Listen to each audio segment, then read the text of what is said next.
Halo guys. Wah, aku udah 7 tahun nih nggak upload video di YouTube.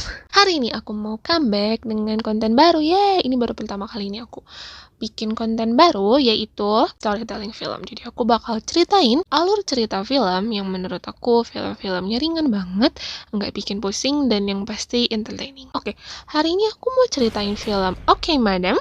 Film Korea bergenre action dan komedi ini rilis tahun 2020.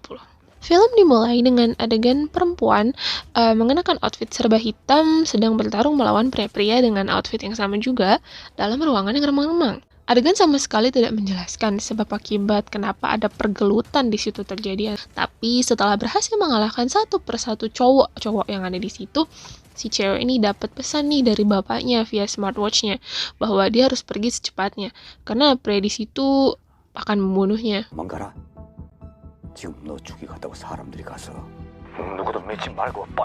Adegan berganti dengan setting waktu Seoul, Korea Selatan, waktu kini. Adegan si ibu ini lagi masakin semua adonan donatnya nih. Kemudian dia start jualan sampai akhirnya kita tahu bahwa dia ini adalah seorang pedagang donat di pasar Yongchon. Gak lama jualannya habis. Laris juga ya, Wak, padahal masih siang. Doi tutup toko dan pergi mengunjungi tempat kerja suaminya yang kerja di tukang servis komputer. Kayaknya nggak jauh dari situ tempatnya, soalnya si ibu ini cuma jalan kaki.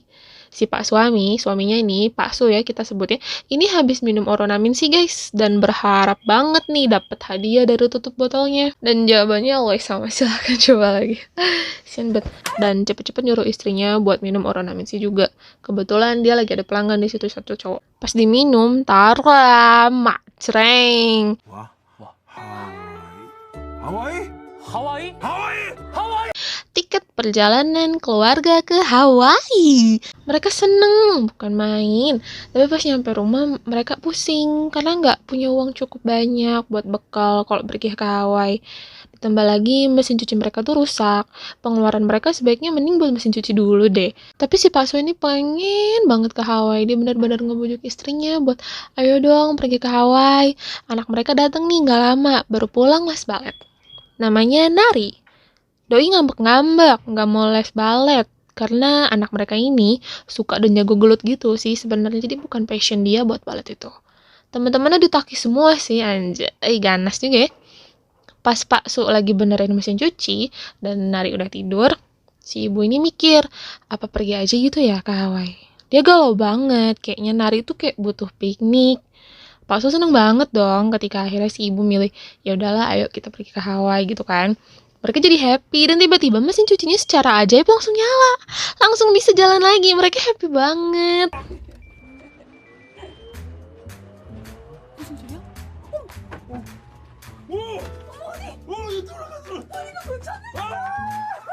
Mereka siap-siap pergi ke Hawaii. Dimulai dari foto paspor, tutup toko di pasar, siapin uang bekal, benerin genteng rumah, bayar toko listrik. Kayaknya enggak itu deh. Adegan di bandara sekarang memperlihatkan dengan jelas cewek beroutfit serba hitam dan cowok berponi rata ini ikut juga nih di pesawat dengan tujuan yang Hawaii. Serba-serba penumpang nih di dalamnya. Nari dan ibunya ada di kelas bisnis, sedangkan si Pak Su ada di kelas ekonomi. Beda juga ya. Pokoknya mereka terpisah, nggak tahu kenapa. Cowok poni hitam ini juga duduk tegak, nggak nyaman tuh, nggak jauh dari situ di kelas ekonomi. Sedangkan cewek yang pakai topi hitam, yang pakai masker hitam, baju hitam, yang pokoknya serba hitam, outfitnya itu ada di kelas bisnis. Pesawat akhirnya take off. Dan nggak lama, cowok berponi ini dapat pesan di ponselnya, dia disuruh buat nyari Magnolia. Magnolia ini adalah perempuan yang di awal film berantem sama mereka yang di ruangan remang-remang itu. Pak Su ngobrol sama salah satu pria tua di sebelahnya. Katanya dia ini pendengar yang baik. Kayaknya enak deh. Ini kan perjalanan panjang buat ngobrol aja. Terus si Pak Su ini bilang kayak gini. Aku nih pendengar yang baik. Ayo kita cerita apa aja. Tapi endingnya malah dia yang jadi banyak cerita dan si pria tua yang ngedengerin. Jadi ini tuh ibaratnya persis banget sama kelakuan orang yang kalau lagi ada orang curhat tuh dia malah jadi kayak aduh nasib lu masih mending lah gua. Sebenarnya si ibu ini namanya Myung dan si suaminya ini namanya Sok Hwan, tapi nggak terlalu banyak disebutkan dalam film dan mereka cuma manggilnya 1 kali atau 2 kali aja karena seringnya mereka manggil Yobo atau sayang. Singkat cerita, Myung kebelet modal. Dia nyamperin suaminya di kelas ekonomi, tolong jagain Nari dulu di kelas bisnis, gue mau modal gitu. Oke. Myung akhirnya modal dengan nikmat di toilet. Di pesawat tanpa basa-basi, cowok berponi dan tim langsung action aja nih. Ya udahlah kita ungkap aja nih tujuan kita di kayak gini tuh mau ngapain. Dan terjadilah pembajakan pesawat. Semua penumpang disuruh berkumpul dan taruh tangan di atas kepala. Bener-bener kayak disandra. Bahkan ibu mertua dan menantu yang ada di kelas bisnis, salah satu penumpang itu juga ditangkap sama mereka.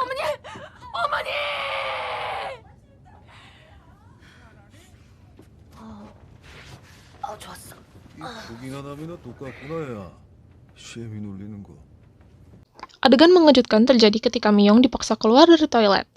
Pisau tajam hampir mengenai rambutnya, tapi Doi refleks dan langsung set untuk menghalau dari salah satu tim yang si cowok berponi itu, anjay. Dari NESF House, riset tentang Magnolia sedang dipresentasikan nih. Jadi ternyata Myung adalah Magnolia, cewek yang jago berantem dari awal film tadi. Tapi dia operasi plastik dan ganti nama jadi Myung. Jadi dia ngeganti semua identitasnya dia, bahkan sampai nama dan juga wajah. Salah satu kru ngeliat cewek outfit hitam itu dan curiga nih, wah ini nih kayaknya nih Magnolia nih. Yang lain pada panik, tapi dia enggak, ya otomatis kan curiga. Langsung deh ketangkep si cewek itu. Tapi ternyata dia bukan Magnolia, tapi artis terkenal namanya Ansera. Cowok berponi itu ternyata namanya Lee Chol-sung.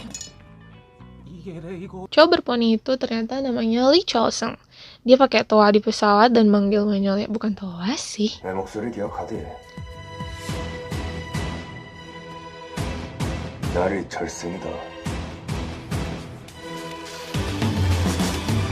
Terkejut lah Myung ngeliat Magnolia ini. Langsung deh film ngeluarin flashback clip dimana dia operasi plastik, lalu ketemu dengan Seokwan, dan mereka jatuh cinta, dan akhirnya mereka punya anak namanya Nari. Balik lagi ke pesawat.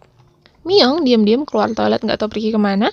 Aktris Ansera duduk tepat di belakang Nari, dan Nari bilang katanya ngefans gitu. Myung sekongkol dengan salah satu kru kabin dan dibantu lagi ya sama si pramugaranya. So akhirnya dia memutuskan untuk alay jadi pramugari. Pokoknya jadi cantik dia, terus dia keluar menampakkan diri dan akhirnya dia gelut sama si Lee Chol-sung. Ternyata Pak Su alias si Sohwan ini dari tadi dia lagi di bagian teknis mesin pesawat nih dan lagi main laptop pencet-pencet nyari data penumpang. Gak tahu sih sebutannya apa, tapi Doi lagi kayak gitu. Dia akhirnya menemukan data Lee Chol-sung tapi ketahuan sama pramugara. Dan pramugaranya kaget kalau ternyata si Pak Su ini juga agen loh. Singkat cerita, Myung dan Seokwan ketangkep. Mereka kompak geleng-geleng ke Nari supaya jangan manggil mereka, supaya mereka nggak ngenalin. Lee Chol-sung malah nanya sama Nari, mana ibu kamu? Nari improvisasi lah, kalau Ansara adalah ibunya. Improv anjir. Ya kaget lah ya semua penumpang.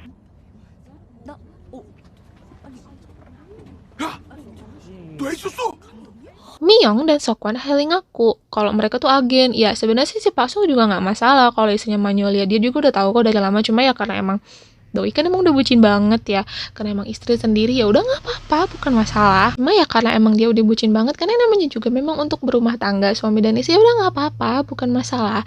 Orang dia murni emang cinta kok sama Myung, bukan ngurusin Magnolia gitu. So sweet bedah dengan ini. Pimpinan pembajakan pesawat, plot twist di sini. Ternyata bukan dipimpin oleh Lee Chol-sung, tapi ada orang lain lagi yang benar-benar ngebajak, jadi dibajak lagi gitu sih pesawatnya. Lee Chol-sung ditangkap, disekap di tempat yang sama dengan Myung sama si Seokwan. Dan beberapa orang lain di situ juga ternyata ditangkap juga tuh, diikat juga sama. Mereka akhirnya kerjasama buat nyelamatin pesawat. Myung berhasil mengalahkan cowok itu dan ketemu Nari. Terus mereka berpelukan, wah happy lah pokoknya ibu dan anak. Tapi cerita tidak sampai di situ.